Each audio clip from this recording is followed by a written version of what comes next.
I wasn't sure if I was going to post this breakdown or not, but I figured I would anyway.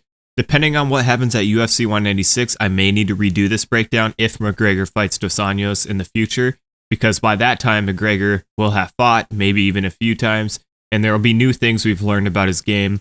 Anyways, here's a breakdown I was compiling for UFC 196 Dos Anjos versus McGregor. Hope you enjoy.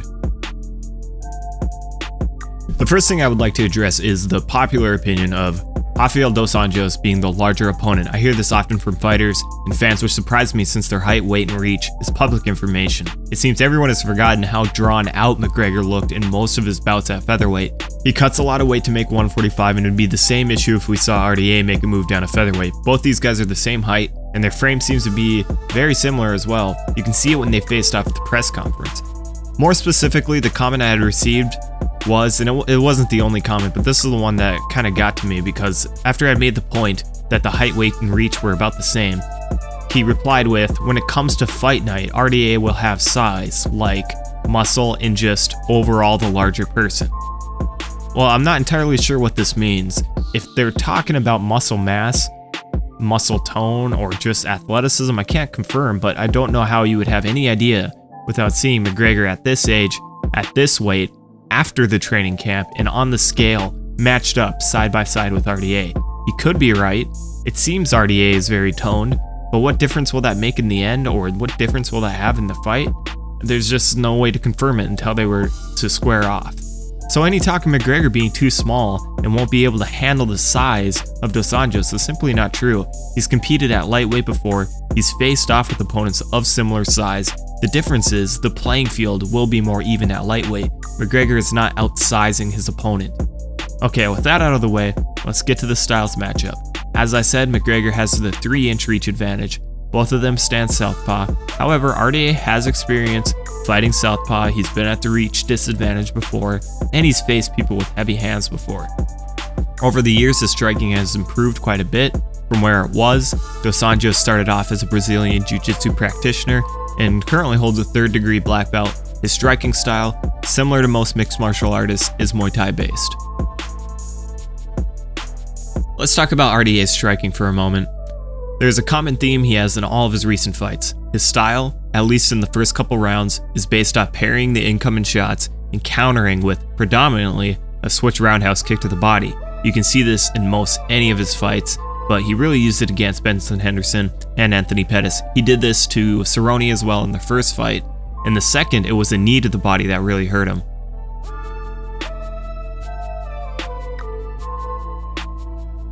Another common theme in his fights, he'll go for the outside leg kick, especially to southpaw opponents since that leg is open, but notably against Nate Diaz, since he is heavy on the lead leg. Just like his brother, they have that boxing style. A few other things are, of course, the straight left hand, front kicks to the head or the body, and every so often the uppercut to the body, and sometimes he'll follow it up with that outside leg kick. That really makes up the most commonly used weapons in his arsenal. His entries are very similar time and time again, but I think it's the striking defense that he's really good at. And that's very hard to do, is be good at striking defense. So I would give RDA some credit there. It's not perfect, but he's very good at parrying shots. So switch kick to the body, front kicks, left straight, and probably everyone's favorite thing to talk about when McGregor fought Aldo, the outside leg kick.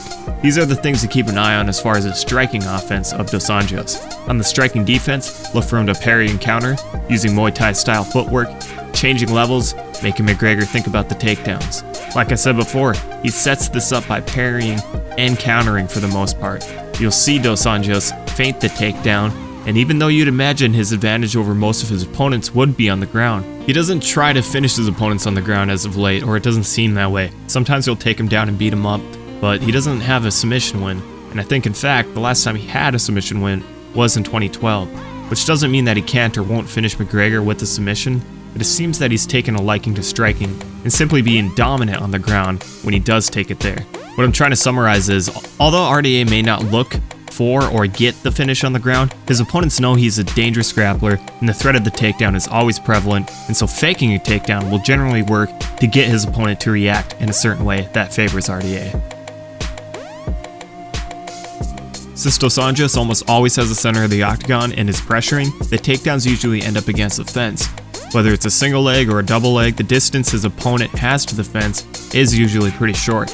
As we know, if your back is against the fence, you can use it to prevent the takedown, try to climb back up, or use it to wall walk in reverse positions. RDA hasn't had much of an issue though with this in the past. He's been able to drag them away and smother them, but if he wants to eliminate any opportunity, he could either give up positioning on the feet and get the takedown more in the center, or go for a single leg or a knee pick, turn the corner and dump him, similar to how Mendes took McGregor down.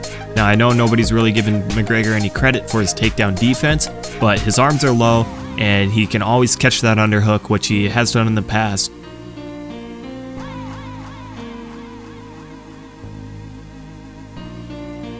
Now when it does go to the ground, Rafael is content with staying in the guard. He usually stacks up in pressure passes or just rains down punches and elbows, which we know has been an issue for Conor in the past.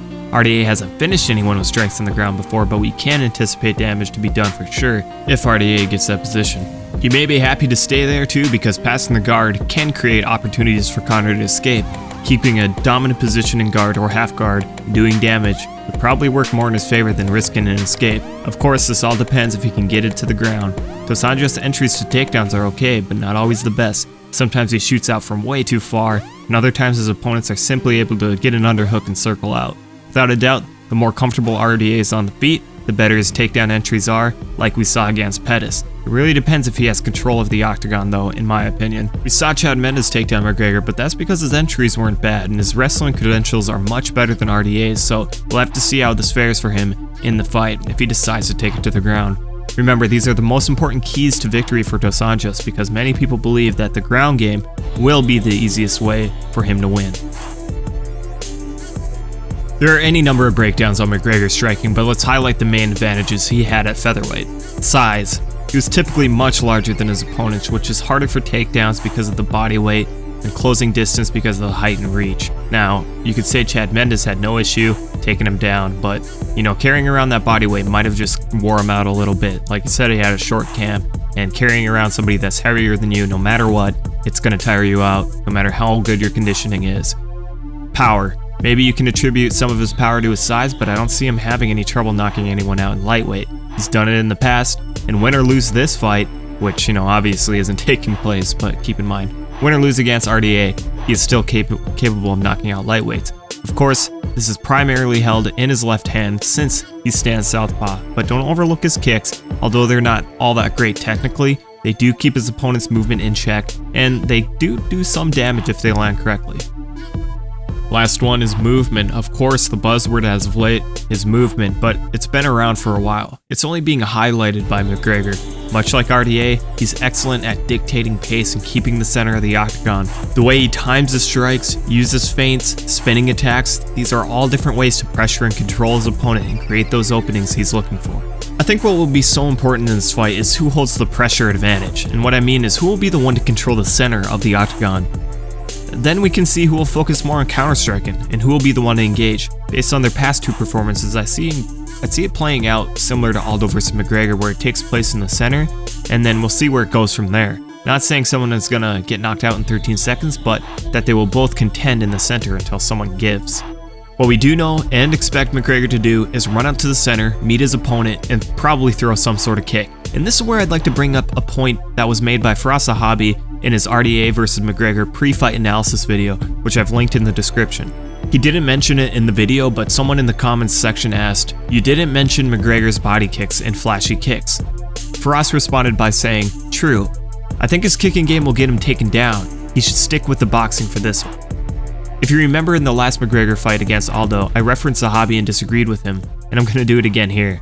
McGregor's kicks are a part of the setup and a part of his movement, a part of his style.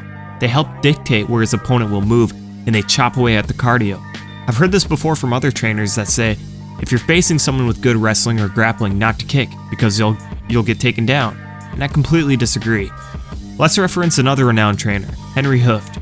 He had this to say in an interview regarding Dutch-style kickboxing and MMA. Now, of course, we're not talking about Dutch-style kickboxing as much as we are just using kicks against a grappler.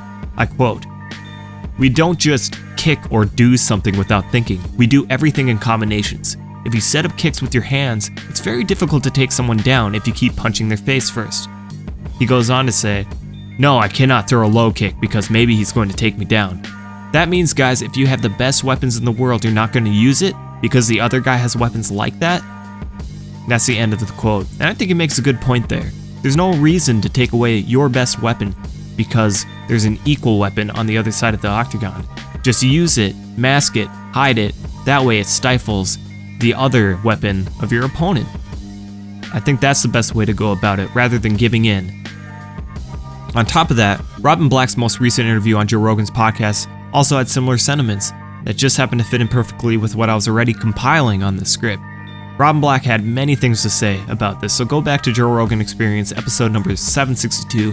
You'll find them discussing the evolution of striking and wrestling around the 20-minute mark, I believe. In a nutshell, I'm expressing that McGregor needs to do exactly what he's done in all his fights as far as using his overall game. Throw kicks, throw punches, try to defend those takedowns when they come, and do not limit the arsenal of attacks just because the takedown is a threat. McGregor will need to, and already has to an extent, make their opponent think going for a takedown could be dangerous because of the distance that needs to be closed. You don't want to eat an uppercut or a front kick and a flurry of punches because you timed the takedown wrong. Another example would be Wonderboy Thompson versus Johnny Hendricks. Defend takedowns and rip your opponent apart. Make sure he doesn't even try to get into that distance. Keep him at kicking range. These same techniques McGregor has used, and he will use them in this fight against RDA. So expect the same spinning kicks, a lot of front kicks to the body, front kicks or oblique kicks to the knee or the thigh. Especially since RDA will use switch kicks, I expect Conor to counter off those and be the first with kicks. It almost sounds like I'm describing a Muay Thai bout. Obviously, McGregor really wants RDA to exchange hands and combinations on the inside. What he has to be wary of is when they do exchange, is that RDA may go low after the combinations and wrap him up and take him down. McGregor does keep his arms low, especially his left, always ready to underhook. Off his back, McGregor really doesn't pose too much of a threat. However, if he has RDA in his guard, he'll probably want to do what he did against Mendes, and that's close the guard and work to defend strikes. Preventing RDA from stacking up will help reduce the range from which he can throw bombs and stifle RDA's ability to pass guard. If he passes his guard, this could open up opportunities for him to escape, but at the same time the risk of submissions are higher. However, with the little knowledge we have about McGregor's jiu-jitsu and what little RDA has done to finish fights from the top position, all these sequences will have to be answered if the fight ever takes place. There's no question though, if RDA works a game plan that particularly involves getting this fight to the mat and working positions, he should have the upper hand. But that means creating submission opportunities, and that means he'd have to pass the guard.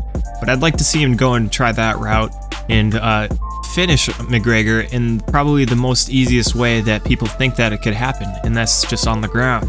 For McGregor, it's all about just preventing that, keeping a tight guard, making sure that he doesn't leave any openings, and try to work his way back up to his feet, because that's the best way he can win, is by knockout. Since this fight isn't taking place in the foreseeable future, I'm leaving out the prediction. I wouldn't have put it in this video anyway since it's not a prediction video.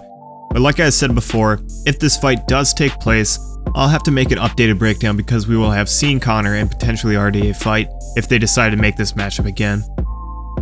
I figured that since this fight is still a possibility, and I had already put my time into this video, I may as well publish it. I think what we're all very curious to see though, is if RDA can or will take this to the ground. I'll say this, I had a really good feeling about McGregor defeating Jose Aldo, but this fight is much different. Please subscribe if you enjoyed this video. Feel free to leave your thoughts and opinions below.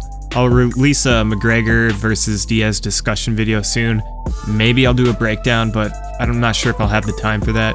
But I'll just do something where we can discuss it. I'll give my thoughts on it. Thanks for watching, everyone, and I'll catch you in the next one.